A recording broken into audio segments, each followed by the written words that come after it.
is going to form that dimension here.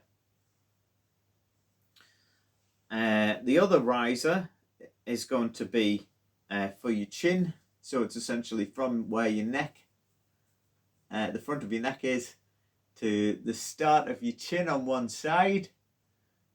So it's that dimension, and then you're going to add the width of your chin, and the width of the forehead, so that one, and then you can either measure or estimate the remaining diagonal. So the diagonal is just going to be from the chin width up to the forehead width, and it does create an okay looking face, which is representative. You can add more detail if you want to, but for now, if we just leave it at this, so you have two parts that join up with each other, like so, and the neck, which would sit like so. So just pop that on. Notice the neck finishes all on that lower back piece. Now, how are we going to create the next parts of the model, which is the hat? What's the part of your head that goes under a hat? So what we're going to do is, very simply, we're going to mirror these dimensions to give us the base rectangles, adapted rectangles, because obviously there's different shapes there, trapezium. So we can mirror these top shapes to give us the bottom shapes for the top of the head. Catch what I mean? Right, so for the front piece, just looking at this shape, make exactly the same shape.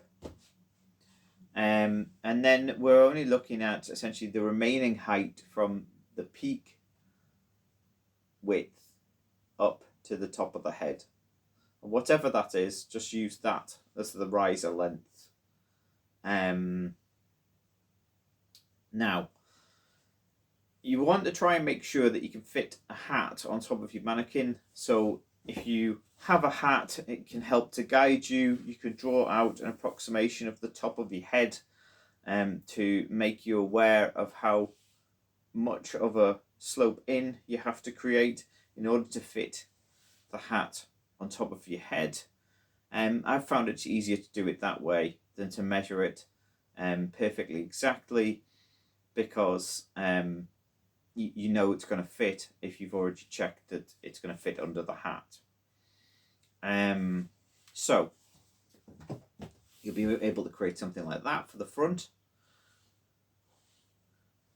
So I've straight at the back and sloped at the front, straight at the back so it can join to that.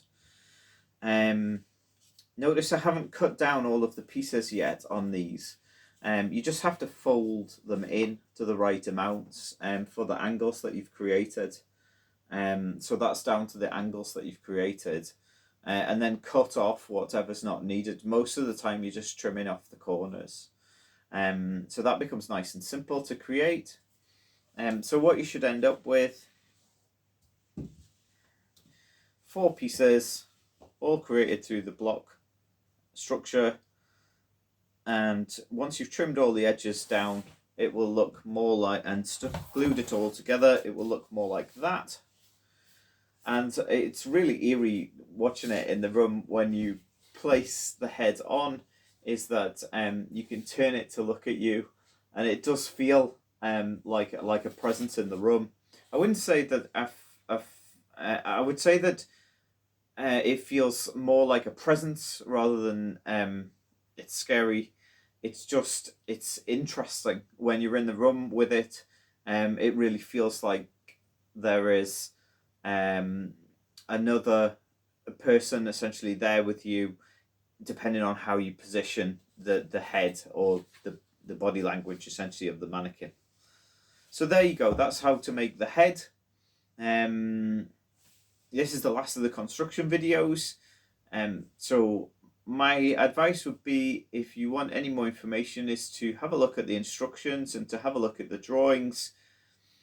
Try and get your head around those first. Have a go, see how far you get. It's really easy to unpick. If you need to, you could use a knife and just unpick the pieces if you're careful, um, and redimension as necessary. So have a go, see where you get to.